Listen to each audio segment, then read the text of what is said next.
For those of you that are just tuning in, this is a In My Humble Opinion exclusive where we deem this Save the City.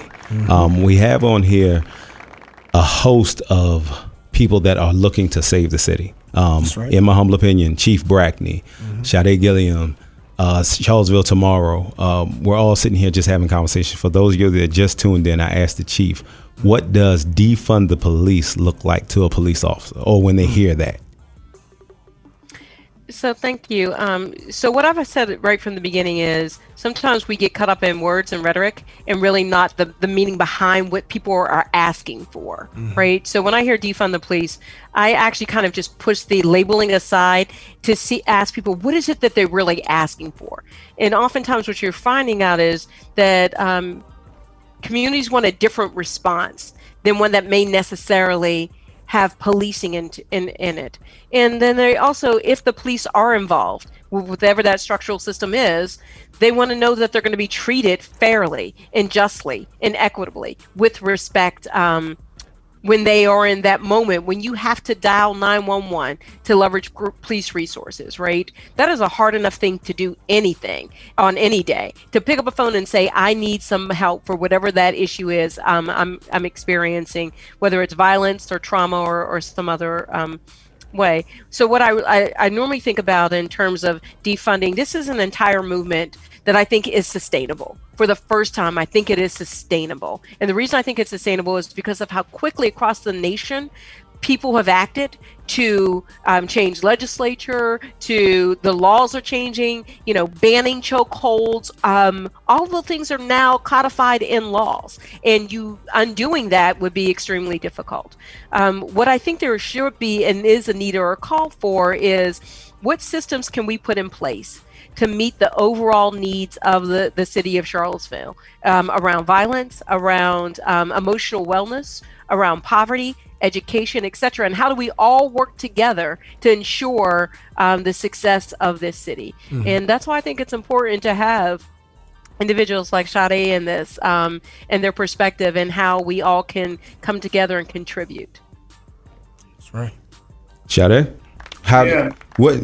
what from what the police chief said, how do you think, or what would you tell her or the city that we need in our communities so that we don't have situations where we're blocking off the streets, where somebody is another hashtag, where just more loss of life? What would you say that we need in our communities?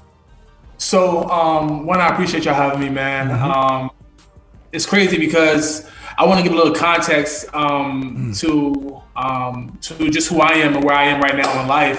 Then I get into that question, right? So, born and raised in Charlottesville, born in Prospect, raised in the county, gravitated to the homies over at Garrett. You know what I'm saying? Had squabbles with homies over at Page Street. You know what I'm saying? And have family over South First Street. So like, all across the board, I would say like I've never been in a situation where I felt like I wasn't acceptable, you know what I'm saying, or welcome in any part of town, right? And that's solely because I've always respected, you know what I'm saying, the relationships that I had, the dudes who was out there, even when I was out and not even moving right, I had respect and loyalty above all else, right? And I built relationships over time, even now where I am now in the phase of life I am now, that I can still go back to those relationships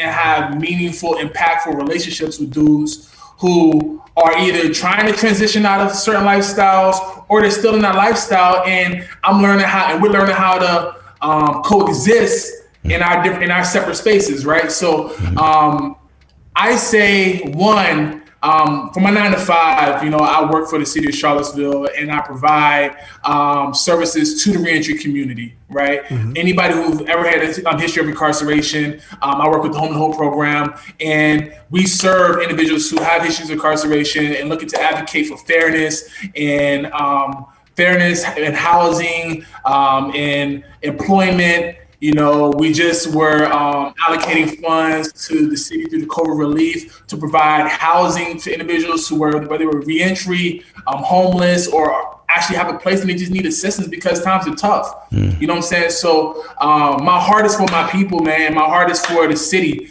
And so I say all that to say to the point that the question that you made, and was the main thing I feel that we need in as a city or a community, Black community, in impoverished areas, and in areas where there's no resources, is access to resources, right? So like, however that looks, as far as like, I was recently on a podcast with some brothers, right? And we got to talking about counseling, right? I'm 35 years old, and up until 4 years ago, I have never, ever had access to a counselor, nor where to find one, nor one I can identify with, nor one that I could trust. You know what I'm saying? And that's and I know they exist, right? And I know they exist, but if I'm struggling working a serving job to make $100 a week, you know what I'm saying? How am I going to afford a counselor at $75 an hour? Very true. If I don't have access, or people around me don't have access, listen, you are a product of your environment, right? Well, growing up, all I saw were dope boys. All I saw was homies toting guns. All I saw was gaming. All I saw was set claiming. All I saw was, you know what I'm saying? It wasn't like, of course, I grew up in the 90s, but when I was like a teen, that was like in my late 90s, early 2000 years. Like that whole 90s spread where people was getting murdered. When I was out here in the streets, like when we had problems with somebody, bro, we was fighting. Right? And I'm not advocating that. I'm just saying the way things are being handled now is way different than the way my generation raised up. Like we would go over in packs to whatever hood we had problems with on weekends, weekdays, whatever, and we just squat. Nobody was thinking about, hey yo, somebody might got a gun. It was like, nah, bro, this is what we do. We got a problem. Somebody said something at the mall. Let's go over to the hood. We go fight. We go see it next time. That's right. And Shadee makes an important point, right? So the one thing he just said that is actually a twist on the question that was asked. What do we need from the police, or what do we need from the city? He didn't mention either one of those. That's the thing. We keep defaulting to what we know. That's right. We're not asking for anything different. We're like, okay, government, any way you want to say it, government, add the B, I don't care. We keep trying to get some sort of formalized institutional system of supremacy that created the system to fix the problem, right? So yesterday, I called for the community. And said, we have so many resources here. My streets, when I say my streets, I'm talking about from Pittsburgh, where I'm from, and I'm much like Shadee. I grew up where only opportunities for women, particularly for girls, were you were in the arms of somebody. There was no idea that you were. The only way you got out of, you hooked up with the drug dealer, because that was the only way you got money. And that's still going on right now today. But when I looked and saw this summer from LA to New York to Charlottesville, down to Tallahassee, Florida, Berlin, you name it, people took to the streets for social justice. If you can pull together those kind of resources, then you know what? Then go all in behind your game. Don't claim you out here for social justice and it's no justice, no peace march. If you say you're down for justice, why don't we have those same kind of community resources out there being put into these places where we know that there is a deficit? Okay. We know it exists. We know where the problems are. And then I'll get some text message tomorrow that says, how much of your budget, Chief Brackney, are you willing to give to defund the police so that we can have these projects, right? And I ask the question, I'll give you 100% of my budget. Then make sure you're the one that's going over there to that 911 call. You go ahead and handle that. And that's okay. And if we have systems, it's not enough for Shadee to not have access to a clinician of color. If you have the resource, but they don't have capacity because they're overwhelmed, it doesn't matter that we're resource rich. I've asked for, where are all our influencers? Where are every one of our advocates, our social injustice and community advocates? when we're talking about this problem. Where are our educators? Where are our mentors? I've heard from one person who emailed me and said, hey, I think there's some way I can help with this violence. Okay. I think there's some way that can help. One person has emailed me.